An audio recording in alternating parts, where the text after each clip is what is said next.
For thousands of years, it was just one of the greatest stories ever told. You know the one, a story of gods, heroes, and a legendary war.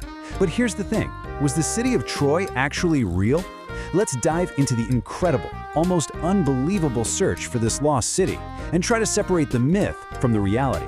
I mean, we all know the basics from Homer's Iliad, right? It's this epic 10-year war fought by larger-than-life heroes like Achilles and Hector. And it all supposedly kicked off because of the abduction of Helen, said to be the most beautiful woman in the world. It's a story of love, betrayal, and incredible tragedy that has just fascinated people for centuries. And that is the billion-dollar question. For most of human history, people just assumed Troy was a myth. A great story, sure, but a story nonetheless. But what if it wasn't? What if those towering walls and all that golden treasure were real, buried somewhere under the earth, just waiting? This one question drove centuries of debate, but it would take one man's absolute obsession to finally try and find out. So our story jumps way forward now, to the 19th century. This is a time, you gotta remember, before archaeology was really a formal science. And this is where we meet the main character of our story. And he's not a scholar, not an academic, but a very wealthy businessman who was just totally driven by a dream he'd had since he was a kid. This is Heinrich Schliemann. Now, this guy had made an absolute fortune in business, but his real, true passion was Homer. To him, the Iliad wasn't just a poem.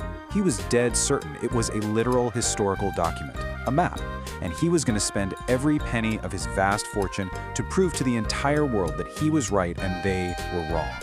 You can just feel his conviction, can't you? While all the experts were arguing back and forth in their comfy offices, Schliemann actually went out and did something.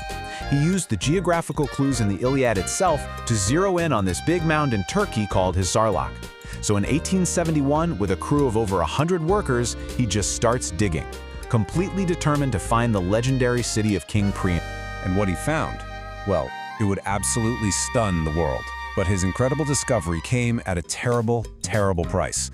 And it created one of the great tragic ironies in the entire history of archaeology. In 1873, Schliemann hit gold, and I mean that literally. He uncovered this breathtaking hoard of gold, crowns, rings, bracelets, goblets, just amazing stuff. He immediately declared to the world that he had found Priam's treasure, the actual riches of the Trojan king. He smuggled it all out of Turkey, and just like that, he became a global superstar. He'd done it. He'd found Troy, or so he thought. But here is the absolutely devastating part of the story. Schliemann wasn't an archaeologist. He was a treasure hunter. He was so convinced that Homer's Troy had to be at the very bottom, in the oldest layer of this mound, that he used dynamite. He blasted and dug this massive, brutal trench straight through the heart of the site, destroying layer after layer of history as he went.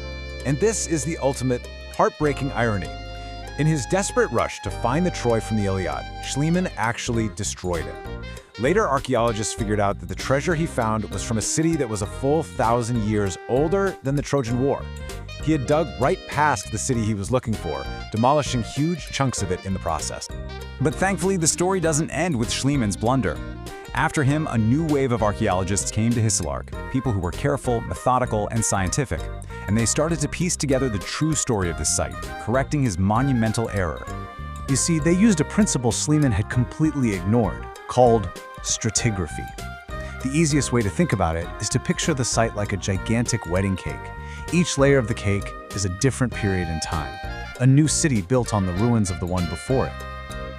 What Schliemann did was basically take a shovel and just slice right through the whole cake. And what they found was just mind-boggling. This mound didn't contain just one city. It held the remains of at least 9 different cities, built one on top of the other over 4,000 years. So the real challenge wasn't just finding Troy, it was finding the right layer in this incredible stack of civilization. So after decades of really careful, painstaking work, archaeologists like Carl Blegen and later Manfred Korfmann finally pinpointed it. They identified the most likely candidate for Homer's city. It wasn't at the bottom, like Schliemann thought. It was the layer known as Troy VIAA, or 7A. And what did they find in that specific layer? Oh, just widespread, undeniable evidence of a city that met a very violent end. We're talking piles of arrowheads and spear points, unburied bodies left in the streets, and clear signs of a massive fire. Everything pointed to a city destroyed by a siege, right around 1200 BC, which is exactly when historians believe the Trojan War would have happened. The legend, it seems, was based on a real, brutal war. So case closed, right? The city was found. Well, not quite. The discovery of Troy kicked off a whole new kind of battle, one that's still being fought today. It's not about a city, but for its treasures and, really, for its soul. Just look at the insane journey of Priam's treasure. First, Schliemann smuggles it out of Turkey. It ends up at museums in Berlin. But then, at the end of World War II, it just vanishes. For almost 50 years, the whole world thought it was lost for good. Then, in 1993, came a stunning announcement. With those words, the Russian government admitted that the Soviet army had seized the treasure from Berlin back in 1945, and it had been hidden away in a secret vault in Moscow's Pushkin Museum ever since. This, as you can imagine, immediately sparked this huge international fight. Who does it belong to? Germany, where it was for decades? Russia, who took it as war reparations? Or does it belong to Turkey, where it was dug out of the ground in the first place? And this whole saga just blows up a much bigger, much more complicated ethical question. This quote here really gets to the heart of it. It argues that when you remove ancient artifacts from their country of origin, whether you're a treasure hunter like Schliemann or a prestigious museum, you're basically looting. You are robbing a people of their own cultural heritage. So, while the physical search for the lost city of Troy might be over, a whole new conflict has taken its place. Who really owns the past? Who has the right to possess these incredible artifacts, to display them, and to tell their story? It's a massive question, with no easy answers, that challenges what we think about history, culture, and who gets to write that final chapter.